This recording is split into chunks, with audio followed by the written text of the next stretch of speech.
வணக்கம். இந்த நாளில் சின்ன சின்ன வெளிச்சங்களில் இன்னொரு புதிய சிந்தனையை தெரிந்து கொள்வோம்.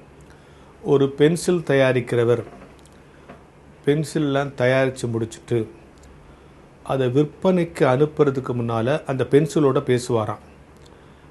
ஒரு 5 பாயிண்ட் சொல்லுவாராம். பென்சிலே, நான் உன்னை தயாரிச்சிட்டேன், ஆனால் நீ மிகப்பெரிய சாதனைகளெல்லாம் செய்யணும்னா, பெரிய ஓவியம் கூட ஒரு பென்சிலை வச்சு வரைய முடியும் இல்லையா, மிகப்பெரிய சாதனைகளெல்லாம் நீ செய்யணும்னா ஒரு உரியவன் கையில், ஒரு திறமையானவன் கையில் நீ அடங்கி இருக்க வேண்டும். ஒன்று.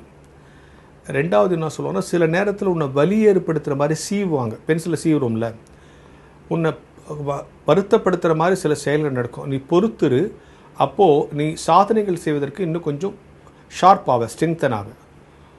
மூன்றாவது, உனக்கு மட்டும் ஒரு வாய்ப்பு இருக்குது. உன்னுடைய தவறுகளை அப்பப்போ திருத்திக்கலாம். பென்சில் இருந்தால் ரப்பர் போட்டு அழிச்சிடலாம்ல. உன் தவறுகளை திருத்துகிற வாய்ப்பை கடவுள் உனக்கு கொடுத்திருக்கிறார்.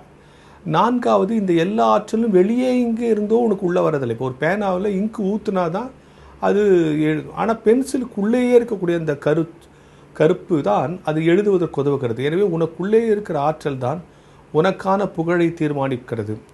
கடைசியாக, எனவே இவற்றை உணர்ந்து கொண்டு உன்னுடைய ஒவ்வொரு எழுத்தையும் ஷார்ப்பாக அழுத்தமாக பதிவு செய் அப்படின்னு சொல்லுவாராம்.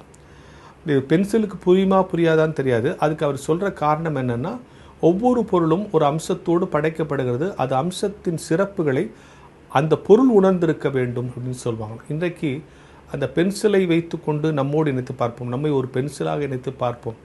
நாம் உரியவர் கையில், திறமையானவர்கள் கையில் இருக்கும்போது அசாத்திய சாதனைகளை நாம் செய்வோம். எனவே உரிய இடங்களில், தகுதியான இடங்களுக்கு நாம் போக வேண்டும். இரண்டாவது, இப்போ ஒரு பென்சிலை சீவுற மாதிரி சில அனுபவங்கள் நமக்கு சிரமப்படுத்தலாம்.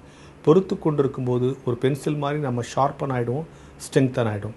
மூன்றாவது சொல்லப்படுகிற விஷயம் என்ன, நமக்கு மட்டும்தான் வாழ்க்கையில் அடிக்கடி தவறுகளை திருத்தி கொள்ளுகிற வாய்ப்பு இருக்கிறது இல்லையா. ஒரு பென்சில் மாதிரி சில நேரத்தில் தவறு செஞ்சால் திருத்திக்கிற வாய்ப்பு இருக்குது. எனவே திருந்துகிற போது, வாய்ப்பு கிடைக்கும் போது திருந்தி கொள்ள வேண்டும். நான்காவது, எங்கோ இருந்து எனக்கு ஆற்றல் இருந்துள்ள, எனக்குள்ளே இருக்கிற ஆற்றலை கடவுள் படைத்திருக்கிறார்.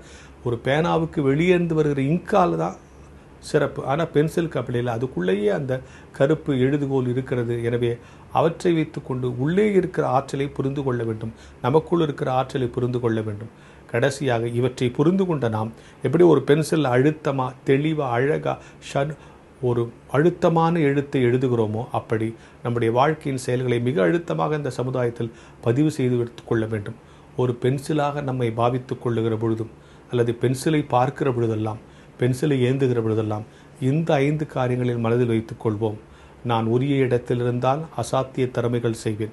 சீவப்படும் போது பொறுத்து கொண்டால் சிகரங்களை நான் தொடுவேன். திருத்திக் கொள்ளுகிற வாய்ப்பு எனக்குள்ளே இருக்கிறது. எங்கோ இருந்து வருவதல்ல, எனக்குள்ளே ஆற்றல் படைக்கப்பட்டிருக்கிறது. எனவே என்னுடைய ஒவ்வொரு செயலையும் ஒரு பென்சிலை போல இந்த சமூகத்தில் அழுத்தமாக பதிவு செய்வேன் என்கிற ஞான வெளிச்சத்தோடு இந்த நாளை தொடங்குவோம்.